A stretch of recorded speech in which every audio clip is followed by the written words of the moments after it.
Hello students, आज मैं आपके लिए लेकर आया हूँ साइंस का सौरमंडल टॉपिक। ये ऐसा इंपॉर्टेंट टॉपिक है जिसके अंदर से हर साल हर एग्जाम के अंदर बहुत सारे क्वेश्चंस पूछे जाते हैं। तो चलो शुरू करते हैं। देखते हैं हम पहला क्वेश्चन। सबसे पहला क्वेश्चन दे रखा है हमें यहाँ पर, विच इज द लार्जेस्ट प्लैनेट, यानी सौरमंडल का सबसे बड़ा ग्रह कौन सा है? वो हो जाएगा बृहस्पति। अगला क्वेश्चन देखते हैं, which planet is the closest to the sun, यानी सूर्य के सबसे निकट ग्रह कौन सा है? तो उसका आंसर क्या है? मरकरी यानी बुध। ये सबसे छोटा और सबसे पास वाला ग्रह है सूर्य के। अगला क्वेश्चन देखिए, विच planet is called the red planet, यानी लाल ग्रह किसे कहा जाता है? तो लाल ग्रह जो कहा जाता है वो कहा जाता है मंगल को। क्यों कहा जाता है? क्योंकि इसके ऊपर जो है वो आयरन ऑक्साइड यानी जंग रहती है, इसी के कारण ये लाल ग्रह दिखाई देता है। अब अगले क्वेश्चन की तरफ चलते हैं। What is the natural satellite of earth, पृथ्वी का प्राकृतिक उपग्रह कौन सा है? तो पृथ्वी का जो प्राकृतिक उपग्रह है वो एकमात्र है जो कि चंद्रमा है। अगला क्वेश्चन देखिए, which is the brightest planet in our solar system, सबसे ज्यादा चमकीला ग्रह जो है वो कौन सा है? तो वो कहलाता है हमारा शुक्र।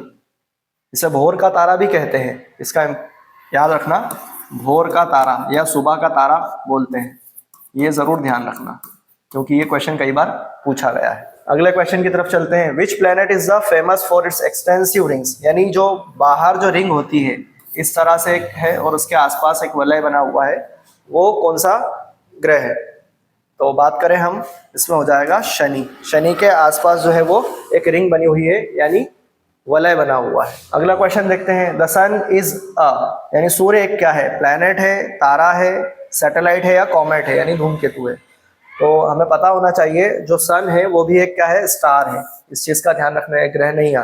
अगले क्वेश्चन की तरफ चलते हैं, earth revolves around the sun in how many days, जो पृथ्वी है सूर्य का चक्कर कितने दिनों में लगाती है? तो हमें पता है 365 डेज यानी 365 दिन, इसीलिए जो है हमारा जो साल है वो 365 दिन का होता है। यहाँ दे रखा है 365.25 days to complete one orbit around the sun, है ना? पूरा चक्कर लगाने के अंदर 365.25, इसीलिए लीप ईयर होता है, 4 साल के अंदर एक दिन बढ़ जाता है।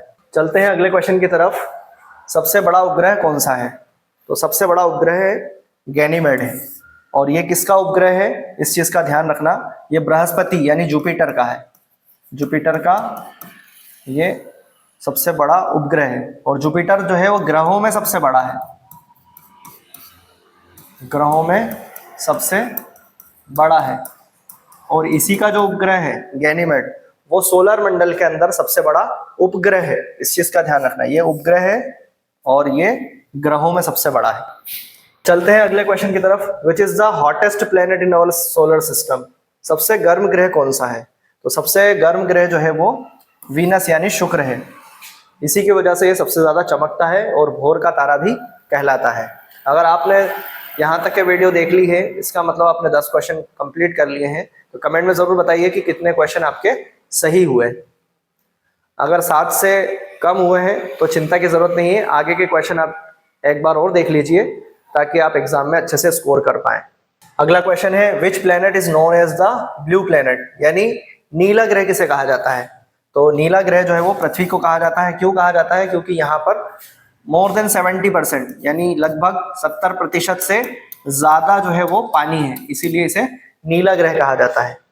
अगला क्वेश्चन है, विच is the smallest planet in the solar system, सबसे छोटा ग्रह कौन सा है? तो सबसे छोटा ग्रह अभी मैंने बताया था आपको, सबसे पास में जो है सूरज के, वो क्या है? बुध है, मरकरी। और यही जो है वो क्या कहलाता है? सबसे छोटा ग्रह। यहाँ पर आप देख सकते हो ये सबसे छोटा ग्रह दिख रहा है। जो बुध है वो सौर मंडल का सबसे छोटा ग्रह है और पृथ्वी के चंद्रमा से यानी चंद्रमा से थोड़ा ही बड़ा है। चलते हैं अगले क्वेश्चन की तरफ, what is the main component of the sun, यानी सन का जो मुख्य घटक है वो क्या है? सन के अंदर होता है हाइड्रोजन और हीलियम। अगर हम इसको विस्तार से देखें तो हाइड्रोजन लगभग 73% होता है और बचा हुआ हीलियम होता है। इन दोनों तत्वों से सूर्य मिलकर बना हुआ है। अगला क्वेश्चन देखते हैं, इन how many hours does earth rotate on its axis, यानी अपनी धुरी पर कितने समय में अर्थ घूम जाती है, जो कि 24 घंटे में होता है। इसी की वजह से दिन और रात होते हैं। अगला क्वेश्चन देखते हैं, how many moons does Mars have, है ना? मंगल ग्रह पर कितने उपग्रह हैं? मून जो है वो उपग्रह के लिए यूज किया जा रहा है, तो यहाँ पर कितने होते हैं? 2 होते हैं। मंगल के 2 छोटे प्राकृतिक उपग्रह हैं जिनका नाम फोबोस और डाइमोस है। अगला क्वेश्चन देखते हैं अब हम, विच is the largest moon of Saturn, यानी शनि का जो सबसे बड़ा उपग्रह है वो कौन सा है, तो वो कौन सा है, टाइटन है। ये दूसरा लार्जेस्ट है सोलर मंडल का, है ना। टाइटन जो है वो शनि का सबसे बड़ा उपग्रह है, लेकिन सौर मंडल का दूसरा बड़ा प्राकृतिक उपग्रह है। और पहला कौन सा था, गैनीमाइड, है ना। गैनीमाइड या गैनीमाइड बोला जाता है, जो कि जुपिटर का था, और शनि का जो है वो सबसे बड़ा टाइटन है।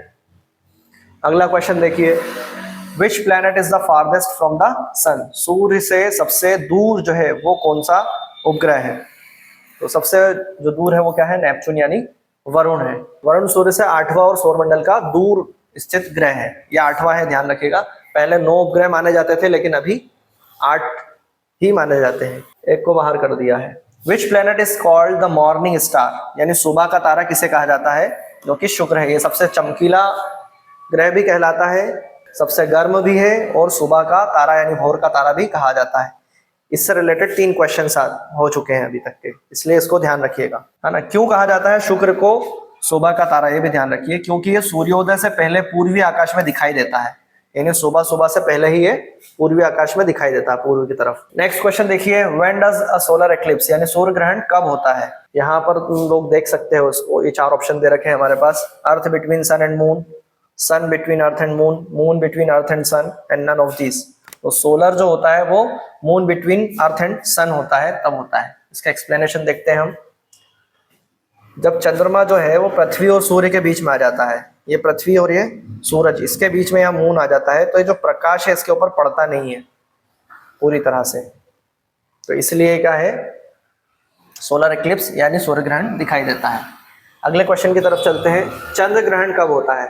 तो चंद्र ग्रहण कब होगा, जब सन और मून के बीच में अर्थ आ जाएगा, तो तब क्या होगा, चंद्र ग्रहण। ये ध्यान रखना, चंद्र ग्रहण जब होता है जब अर्थ बीच में आ जाती है, और सूर्य ग्रहण जब होता है जब मून बीच में आ जाता है।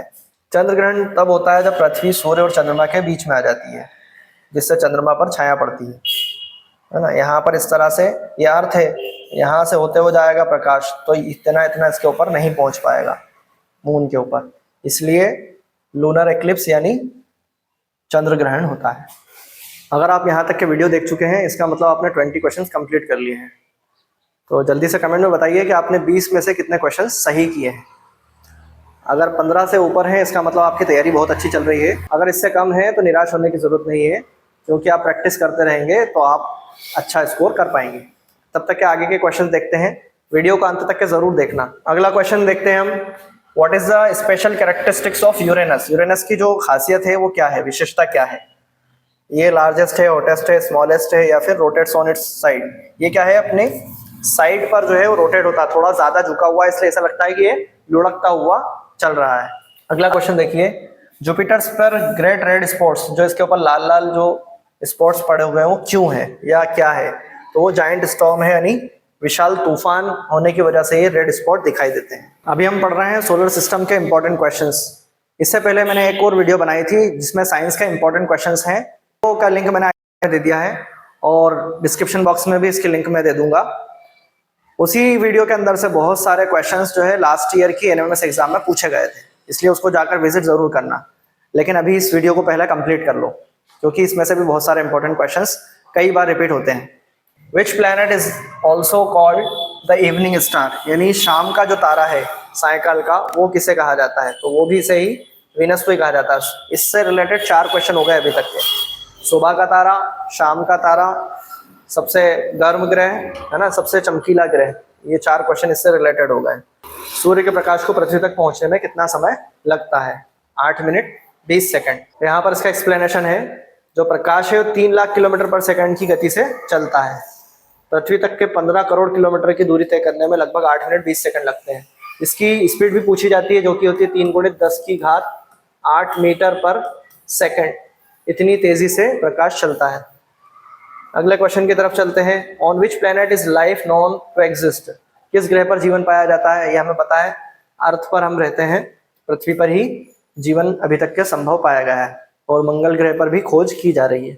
अगला क्वेश्चन देखते हैं, between which planet is the asteroid belt located, है ना। 2 ग्रहों के बीच में एस्टेरॉइड बेल्ट यानी क्षुद्र ग्रह घेरा किस किस के बीच में है, तो है मार्स और जुपिटर ग्रह के बीच में। चलते हैं नेक्स्ट क्वेश्चन की तरफ। Which planet has the lowest density, यानी किस ग्रह का घनत्व सबसे कम है? तो आंसर हो जाएगा शनि ग्रह। ये इसका घनत्व इतना ज्यादा कम है, यानी इतना हल्का है कि ये पानी के अंदर भी तैर सकता है। अगला क्वेश्चन देखते हैं हम। सूर्य का व्यास पृथ्वी के व्यास से लगभग कितने गुना है? इसका आंसर हो जाएगा 109 गुना, क्योंकि जो पृथ्वी का व्यास होता है, व्यास बोलते हैं इस वाली लंबाई को, तो पृथ्वी का व्यास जो होता है वो 12,000 किलोमीटर समथिंग होता है, हजार में। और जो सूरज का व्यास होता है वो लगभग होता है 13.9 लाख किलोमीटर, यानी लाख के अंदर है। इस चीज का ध्यान रखो, ये हजार में है और ये लाख में है, तो इसलिए 109 गुना हो जाएगा। अगला क्वेश्चन देखते हैं। Which planet is the classified as a gas giant, यानी ऐसा कौन सा ग्रह है जो गैस दानव कहा जाता है, यानी जिसके ऊपर बहुत ज्यादा गैस पाई जाती है? तो इसका आंसर हो जाएगा जुपिटर। जुपिटर के ऊपर और शनि के ऊपर बहुत ज्यादा गैस पाई जाती है, इसलिए इन दोनों ग्रहों को क्या कहा जाता है? गैस दानव या गैस जायंट। ये अगला क्वेश्चन देखिए। What is the centre of the solar system? ये हम सब जानते हैं कि जो सौर मंडल का केंद्र है यानी सेंटर है वो क्या है? सूर्य है, यानी सूरज है। इसी के आसपास जितने भी ग्रह होते हैं या सेलेस्टियल बॉडीज होती हैं, खगोलीय पिंड, वो सब इसके आसपास ही चक्कर लगाती हैं। जैसे यहाँ दिख रहा होगा, ये सूरज है और इसके आसपास सभी रिवॉल्व हो रहे हैं, यानी चक्कर लगा रहे हैं। ये थे हमारे 30 important questions from solar system. Comment करके जरूर बताइए कि 30 क्वेश्चंस में से आपके कितने सही हुए हैं। यदि आप भी एनएमएमएस एग्जाम की तैयारी कर रहे हैं तो ये हमारा लक्ष्य है कि हम आपको इस स्कॉलरशिप एग्जाम को पास करवा कर ही रहेंगे। तो इस स्कॉलरशिप एग्जाम के अंदर जो सेकंड पेपर होता है उसमें 35 क्वेश्चंस सिर्फ साइंस से और सोशल साइंस से 35 क्वेश्चंस, दोनों से अलग अलग 35 क्वेश्चंस पूछे जाते हैं। नेक्स्ट वीडियो में मिलते हैं जिसमें हम आपके लिए लेकर आ रहे हैं 100 important questions of social science, जो कि एनएमएमएस एग्जाम के लिए बहुत ज़्यादा इंपॉर्टेंट है। वीडियो पसंद आया है तो लाइक कीजिए और चैनल को सब्सक्राइब कर लीजिए, ताकि आपकी एग्ज़ाम की प्रिपरेशन बहुत ही ईजी हो जाए। एग्ज़ाम से रिलेटेड कोई भी इंफॉर्मेशन अगर आपको चाहिए तो हमारे व्हाट्सएप ग्रुप से जुड़ जाइए, जिसकी लिंक मैंने डिस्क्रिप्शन बॉक्स के अंदर दे दी है, और टेलीग्राम चैनल का लिंक भी डिस्क्रिप्शन बॉक्स में दे दिया गया है। तो मिलते हैं नेक्स्ट वीडियो में, तब तक के लिए हैप्पी लर्निंग। पढ़ते रहिए, बढ़ते रहिए।